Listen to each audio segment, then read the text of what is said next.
Today on Factory of the Future podcast, we have got Rob Whitten and Jane Lowe. They are the co-founders of Ping, which, the best I can explain it, is an automated, self-standing drive-through beverage dispenser made to customize your drink and drive-through experience. Rob Whitten is a West Point graduate, former Army infantry captain, and a seasoned systems engineer. He has led developments in iRobot, Amazon Robotics, Shark Ninja, and holding multiple patents in packaging. His food truck experience on owner-operated of the Morning Salute inspired Ping's solution for high, reliable, autonomous systems. Jane Lowe is a brand strategy and a CX expert who has led customer experiences data at Forrest and drove product development and marketing for Shark Ninja and Samsonite.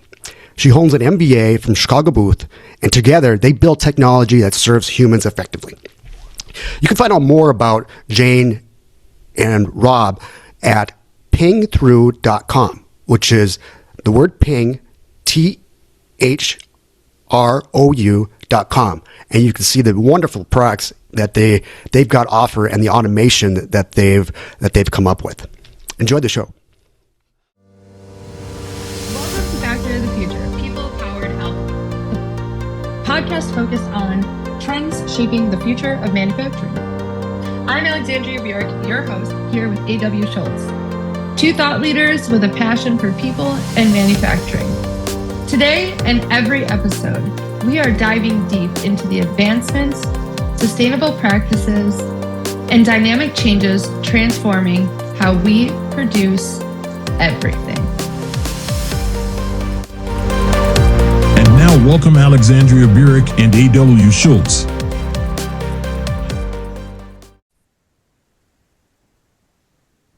Hi, everyone. Welcome Jane and Rob to the show from Ping Coffee. They have reimagined what getting coffee on the go looks like. So we'd love for you guys to take us through kind of how you got to where you are and what you see kind of in the pipeline. Thanks for having us on.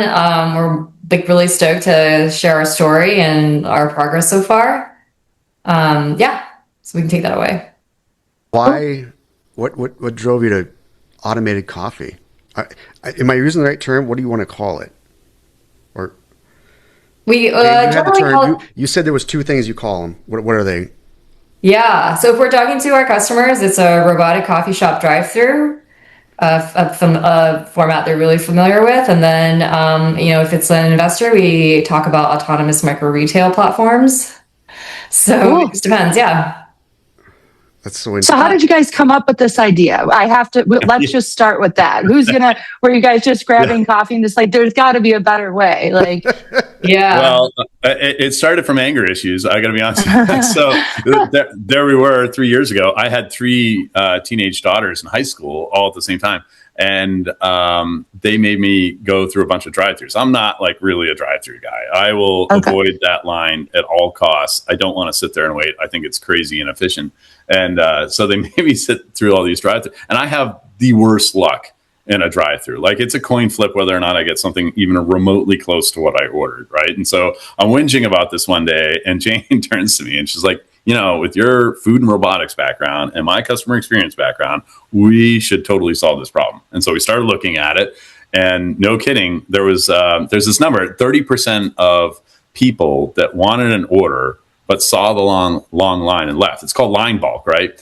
30% of potential customers just drive away. That's an $8 billion opportunity when you start looking at the numbers. Right? Oh my God. Yeah. I wouldn't even slow down, let alone drive away, right? So I think this is a way understated number. I bet you there are so many people that won't even consider a drive-through that were like me, but would consider going through Ping. So we started putting the numbers together. The numbers looked really good. We started thinking about like how this whole thing would work, and realized we could create this amazing customer experience, something that is just like, drive-thrus haven't changed in over 70 years, right? Like, since the two-way speaker, drive-thrus have basically been the same. They might have nicer menu boards. Somebody might try to shove a little AI in there, but basically they're the same stuff. right? And they'll throw labor at it to make it go faster, whoopity-doo, right? But it hasn't really fundamentally changed. We took the problem, we pulled it all the way apart and said, all right, we're going to redefine how this works. And what our goal was, what our vision was, for you to leave Ping feeling victorious. Like nothing else went right in your day. This part went right. It was smooth. It was quick. It was efficient. No scanning, no waiting, no tipping. I just drove up, grabbed my stuff, and left. And so no tipping robots? What do you mean? Yeah, they don't ask for tips. They just run programs. Right? You might have sold me there. I actually have a funny story about that. So my sister's best friend, they were at some sporting event or some concert, and literally they went to pay for something, and it was all autonomous. It was completely no human involved. And my sister's friend, I believe, tipped. And my sister's like, who are you tipping? She's like, who are you tipping? And so, we were kind of laughing about that. But and a lot of people are talking about that in the retail space. So there's a lot of stand-up comics joking about like flip the screen type deal. So that could be a win just in that avoiding that awkward experience or that point of friction as well. So that's cool. So you had a problem. You guys got your heads together. You started actually mapping out what this looks like. So what was the timeline from like ideation to we've got a prototype of this micro retail, completely autonomous coffee shop? Yeah, I mean, we started looking at this in Jan of 2023. Okay, cool. Doing our research, we sat and watched drive-through lines, just people going through. We counted cars. We looked at logged in their times, how much time they spent. Even though there are industry numbers, we just wanted to see it, and it was really interesting. People were like brushing their teeth in the car, right? Like there was all this behavior that they had to working, taking meetings, reading books, whatever, just adjusting behavior. Because of these long lines, why should they have to? They're building their days around this drive-through wait. So crazy. We put together a super ugly deck, super ugly in retrospect. We're if we had seen that now, we would laugh at ourselves. And then we shopped it around VCs. We didn't know what we were doing, first-time entrepreneurs. Yeah. And then eventually, after getting enough no thank yous, we were wait, we should probably just build something to test with customers, right? That whole product market fit that people are always talking about. We bootstrapped our pilot. And I think we started building Jan 2024. Rob got on this, he's fast. He can build anything or fix anything. So design, build was Jan to August. We launched the prototype or the pilot. We tested for 1 month, integration, everything. We prioritized all the consumer facing touch points. So on the face of it, everything looked automated. You had a mobile app you ordered on, the vision system that measures the height of your car window as you drive up so that the presentation tray delivers your drink at the right height. There's no ATM reach problem, right? Everything else was just no scanning, as Rob talked about. But inside we were just making drinks don't look behind the curtain, Wizard of Oz. Exploding back there. That was crazy, yeah. That's Were you guys sitting in the bushes just watching, or behind? No, they were the ones making it. We were in there, That's so cool. That's so cool. That's so cool. What a brilliant idea too! By raising the delivery tray, complete reimagination of what a drive-through experience is like. I mean, we did that because we wanted the customer to have the best experience, but there are the business benefits as well. Obviously, whenever you focus on customer experience, it always comes back double. So we've served thousands of drinks at this point. We've never spilled a drink. No one has spilled a drink. They're super good at grabbing their own drinks. They're super fast about it. So that just has helped us not have to develop another solution. But yeah, we did that pilot for 3 months, and then we took all the learnings from that, and we were doing a pre-seed raise in the trailer at the same time. Sitting on the trailer we built in the driveway, right? In 90-degree weather. So where did you locate this pilot? Was it in your actual? It sounds like it's in your driveway, in your neighborhood, or what? What am I missing here?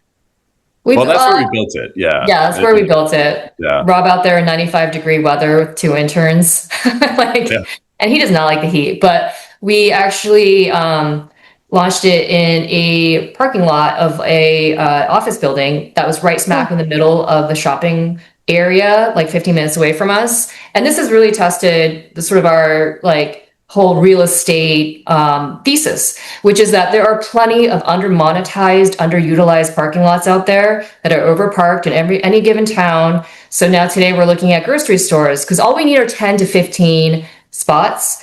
We only need power. We don't need water or sewer. So we're now utilizing land that isn't helping the landlord in any kind of way. And he's able to offer a perk to his customers as well. So that's really what we did. We found this under-monetized office building parking lot, and that's where we tested. And it was really, really, really great to see the very awesome like product market fit. Like we knew that customers wanted this. There's a video we'd like to share where there's like people are so wowed, like their customer reactions are just like everyone's like wow. Everyone has a phone out, they have their video, they're taking video, talking to someone, sharing that experience. So I think that then really convinced a lot of investors as well, which is how we raised our pre-seed, and we use that to then build our current autonomous pod. You're in the ping, or it's pingthrough.com. The greater Boston area, is that the way to think about where you're currently at? And, you know, you're trying to expand out through franchising through others. Is that kind of what? Yeah. So we're up in Hudson, New Hampshire. What's that? That's where next steps are. I know Rob had explained before you got on the show that, you know, he was working out some different upgrades. But that's where you're looking at as the next steps. Am I understanding that right? Yeah, so today we have our autonomous pod in Hudson. The idea is now we're going to use our current raise, build 3 more pods, and now then we can really test and optimize our hub and spoke model. So the idea is that we have one commissary, which is a kitchen, like a commercial kitchen, and that services all 4 pods. Now, like one of these kitchens can service 10 pods, but we really want to learn more and test around like the supply chain, the logistics, the operational every day of managing 4. And then from there we can scale through franchising that we like Rob can speak to. It's like a robotics as a service franchise model that will help us really scale quickly. Okay, so Back to the Future podcast. We want to go into like, tell me about logistics on it. Like how do you know when inventory is dropping and when to fill it up? And I imagine that's come up at some point, right? And how do you do it? It came up from the beginning, you know, because when we were thinking, you know, once we got the pre-seed, you know, we knew we had product market fit, we got the pre-seed and we started building our automated system. That's when we started thinking immediately about like, okay, how are we going to resupply this? Because we want something that can scale very quickly. So the pod itself, we want it to be easily manufactured. We want it to be, you know, affordable so that, you know, it doesn't turn into $1 million pod. We wanted it to be closer to 100K. But then we also wanted to be able to resupply this. And so our concept is eventually, you know, we'll franchise out these pods and people will find the sites, put up the CapEx so we can build the pod, and we'll place the pod, but we'll do all the resupply for them. So franchisees don't have to learn robotics and all this sort of thing, but we're going to be managing all those logistics. And I think that's how we'll really be able to make it an efficient system. You know, you lay out your, it'll be a hub and spoke model. So one hub will, you know, supply about 10 pods. And so we'll have like this process for filling all of our containers, cleaning them, you know, making sure everything meets all the health standards, which is super, super important, making sure we have super high quality, great cold chain. And so, from the get-go, we started thinking immediately about what those containers look like. How are they to refill? You know, how are we going to be able to sense, you know, where they're at? And so we established pretty quickly that we want to have a daily maintenance routine for each of these pods, right? So you'll be in there every day swapping things out, you know, cleaning, checking, doing preventative maintenance checks, and just assume that we just built that into our model. If we can get, you know, every other day later, then great. You know, that's a cost efficiency, but, you know, we wanted to think in terms of like, how are we going to be sure that these things operate? And so failure prevention first. That's awesome. Exactly. Just a quick break, and then we'll get right back to the show. We are always open for meaningful sponsorship or guests that align with our audience. If your brand fits and would like to be on one of the top 10% podcasts in the world, let's chat.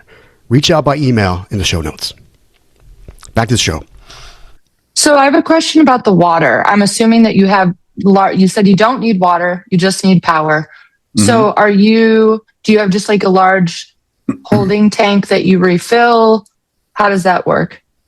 Right now we're using 5-gallon kegs. And so we bring in all of those kegs. It's all, filtered water. And so most of what we sell is water, right? And so making sure that it's a super high quality water is super important to us, right? You don't want to have, that's the local hard water. No. This needs to be, the perfect water. So we believe it's better to, leave that CapEx for filtration upstream. And so that's why we don't have water running to each of those pods where it can be questionable and you're managing, filtration systems. So we'll always transport the water from our hubs to our pods. Cool. Yeah, you manage quality that way. That's smart.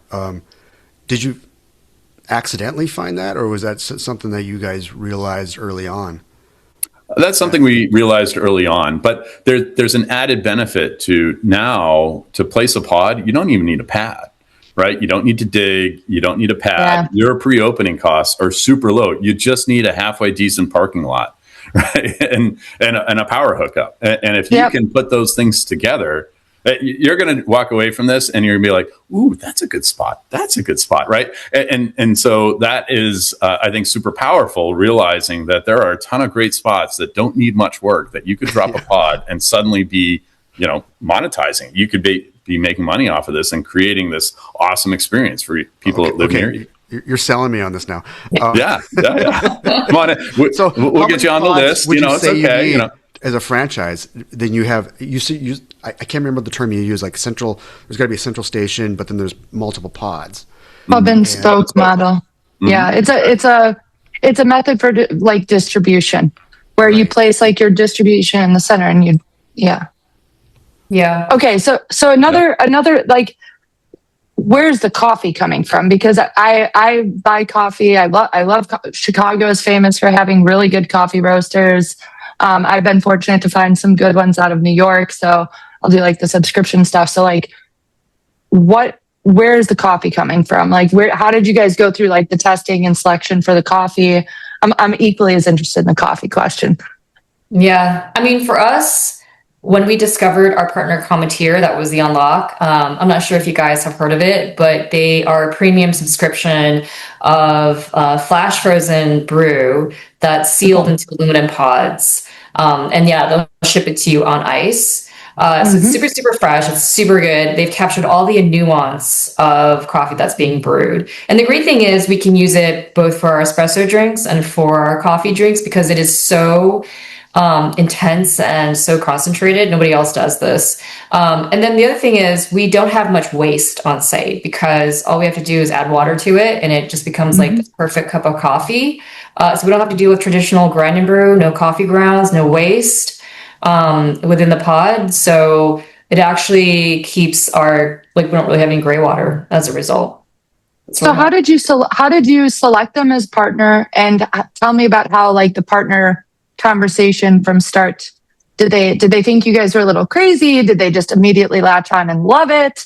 How did that go down? We're really lucky, actually. Rob can speak to this. He's a West Point grad, and the CTO of Cometeer is a West Point grad. Oh, that's good. Yeah. So it's great to have that connection. You have immediate trust, right? So yeah. And we had tasted their product, and like the moment we tasted it, we realized it was an unlock for us to be able to.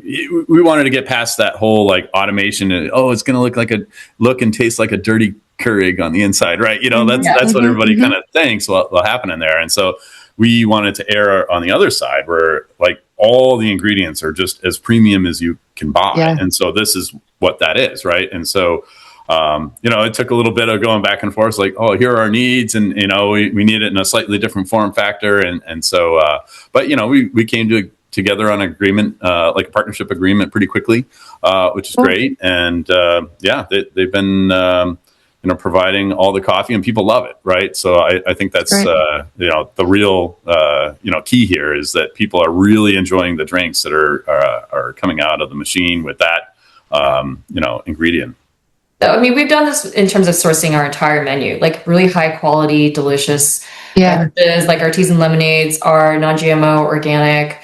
We just make sure we use like better syrups, better for you types of sweeteners, because we do know that at the end of the day, the product is most important. The experience is really important, but also like the product has to taste good.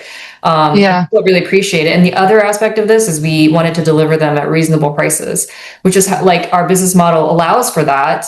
But also I think a lot of people are feeling fatigue from, rising food and bev prices. And we just wanted to make sure that it was something they could afford, which is why the tipping story has been actually a really resonant one with customers. That's cool. That's awesome. So in this journey, and Alexandria, we go back on entrepreneurship, and we're interested in processing factories.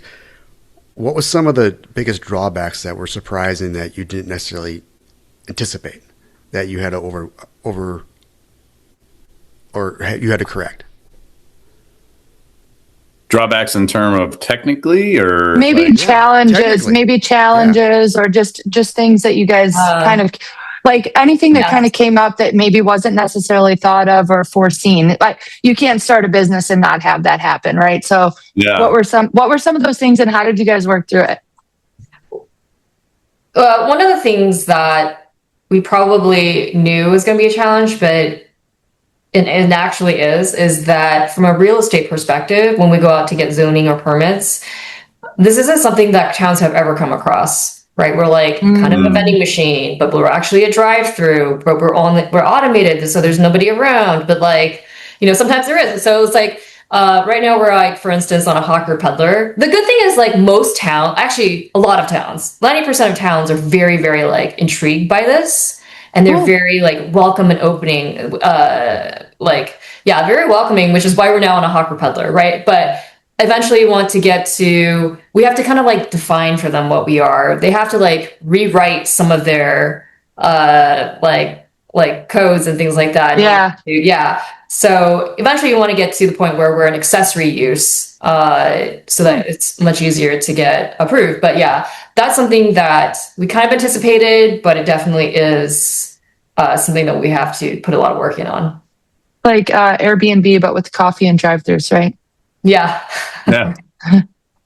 Okay, I have another question. So you guys have these things, they're mostly for like somewhat larger footprint, more like what you said, parking lot type placement. Is there any potential consideration to like, I was thinking like, okay, put these in a laundromat would be a terrible example, but like a laundromat or like a Union Station or something like where it's a smaller footprint. I don't know if that even works. I see Farmer's Fridge doing stuff like that. So like, yeah. Ooh. Oh, yeah. Out of focus. Yeah. Yeah. I mean, I think what you're talking is really walk up versus the drive-through, right? Yeah. And, one of the biggest things I learned from doing a food truck, aside from health codes, is any sort of, walk up location where, you're going to have a ton of foot traffic. There's a ton of disadvantages that come with it. First, you're going to pay through the nose for it, right? It's going to be very expensive occupancy costs. Second, it's hard to access, right?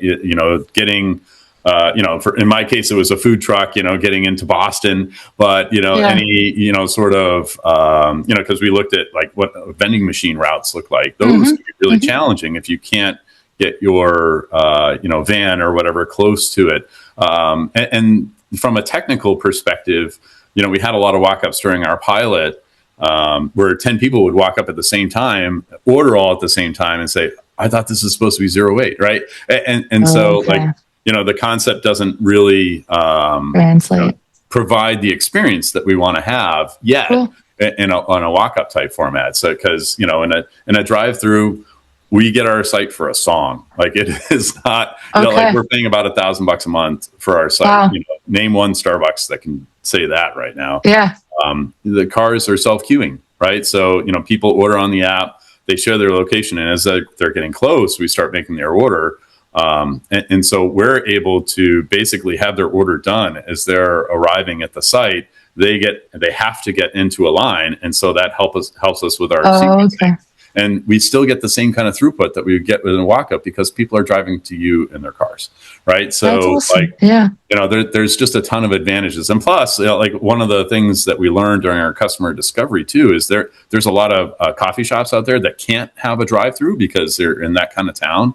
And that is super inconvenient for people. I've seen, poor moms, with like a toddler in one hand, the car seat, with the sleeping baby in the other, and she just wants her damn refresher, and she's like, trying to make it in and out of the door to get it. And so I just think that's a terrible experience. Will we maybe do a walk up someday? I mean, sure, our technology supports it, but I think this is the lower hanging fruit. That's awesome. I mean, it's where the volume is. Drive-through is where the volume is currently. You added drive-through to any existing coffee shop, they do 50% more sales as a result. Like the speed and convenience of drive-through cannot be underrated. And in fact, the drive-through only segment of the coffee shop industry is the fastest growing one. You think of like Seven Brew and all the like different like Luckin Coffee's trying to get into the US. So there's a lot of upside on the drive-through side. But that isn't to say that without a little engineering, we could do a walk-up. And we've gotten a lot of requests for events. So like little pop-up ones, like something that we could take. Because our first pilot was on wheels. It was in a trailer. So people thought it could be moved around. And to like concerts, festivals, like people were asking for the dog park near us, like, the car racing around the corner. Like, so there's a lot of opportunities. It's a long pipeline. I remember. Sorry, go ahead, AW. This is before I had kids, and my kids were 12 and 10.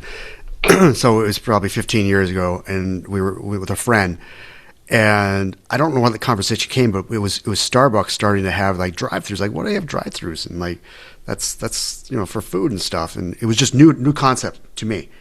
And we were with another family, and like they had kids, and like. Oh, it's a game changer, because what Rob had said is that you don't have to get out of the vehicle.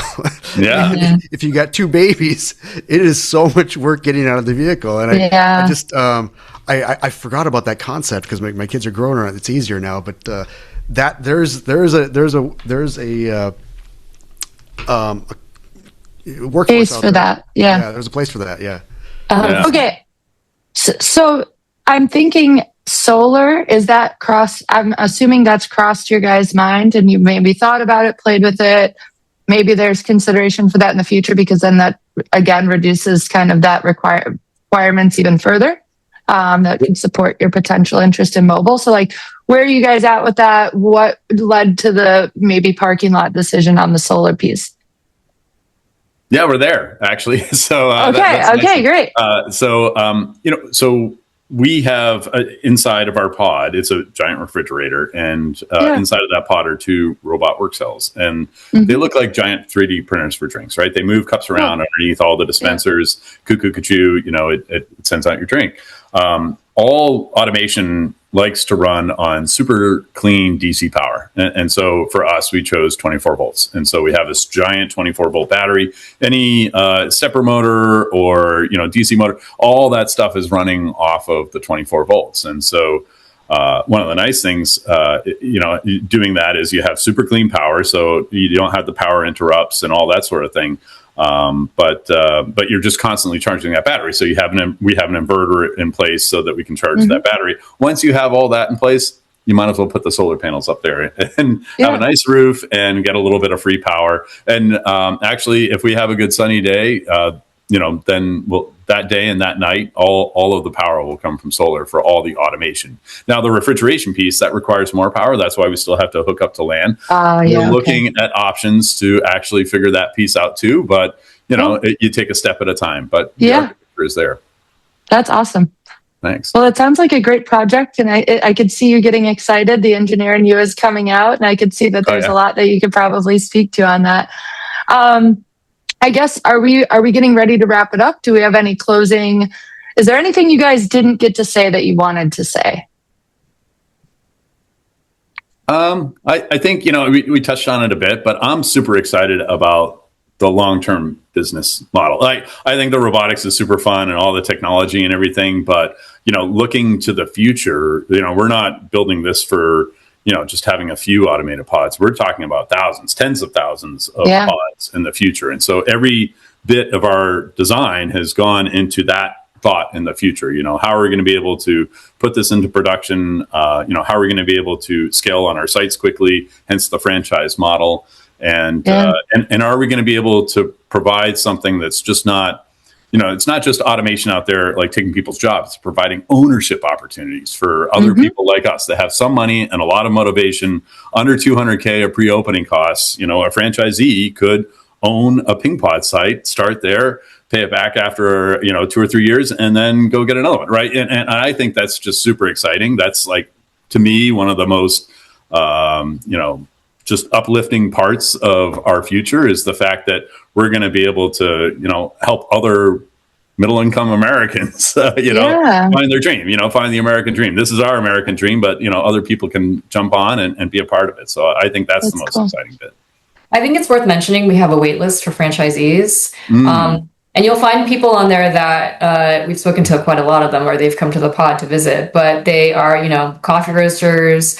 They ran breakfast cafes in the past, but we also see a lot of like white collar people now, like really interested in running one of our pods, like VPs of IT, commercial real estate agents. So I think that a lot of different types of people are seeing that, with the advent of AI, they're really thinking about like, what does the future of work look like? And I think a lot of people are really interested in running their own business through physical AI.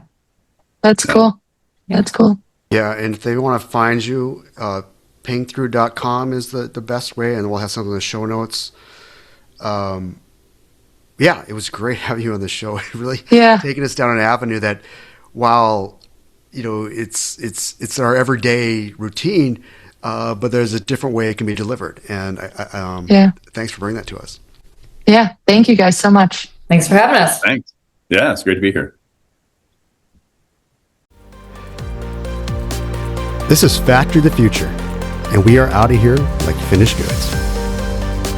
Stay tuned for our next episode of Factory of the Future, where we're exploring groundbreaking techniques and behaviors that are reshaping industrial landscapes. Don't forget to subscribe and leave us a review and help others discover the cutting-edge insights transforming manufacturing as we know it.